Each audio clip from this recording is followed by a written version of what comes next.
ఎగతాళి చేయడానికి వచ్చారేమో అందుకని అడవిలో పుంటి వెళ్ళారా ఏంటి అన్నారు. ఐ సారీ అండి, ఐ సారీ.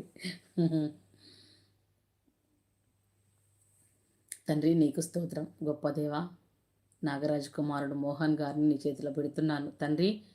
దేవా, నాగరాజును ప్రేమించి వారికి ఇచ్చిన బాబు దేవా నీ కృతజ్ఞతలు. మరి ఆ బాబు ప్రభా ఎగ్జామ్ రాయటకు వెళ్తుండగా తండ్రి, చదువులో ప్రభా తండ్రి మంచిగా చదువుటకు ప్రభా కుమారుడి కొరకు అడుగుతున్నాడయ్యా. నీ సన్నిధిలో వారిని జ్ఞాపకం తీసుకుని వస్తాము చాపి యేసు నామంలో ప్రభా కుమారుడికి ప్రభా మంచి జ్ఞానం కలుగునుగాక. మీలో ఎవరికన్నా జ్ఞానము కొదవగా ఉంటే నన్ను అడగండి, నేను ధారాళంగా ఇస్తానన్నావు. మోహన్ గారికి సమృద్ధి జ్ఞానం కావాలని నేను అడుగుతున్నానయ్యా. నీ నామమున యేసయ్య మోహన్కు సమృద్ధి జ్ఞానం కలుగునుగాక. చదువు పైన భక్తి శ్రద్ధ ఇంట్రెస్ట్ పుట్టునుగాక. ఏసునామమున ఇంట్రెస్ట్ కలుగునుగాక. చదువుకునాలని ఆసక్తి బిడ్డలో ఏసునామమున రేకెత్తించుదుగాక. చదువుకుంటేనే బాగుపడతానని ఆలోచన కలుగునుగాక. సహాయం చేయండి.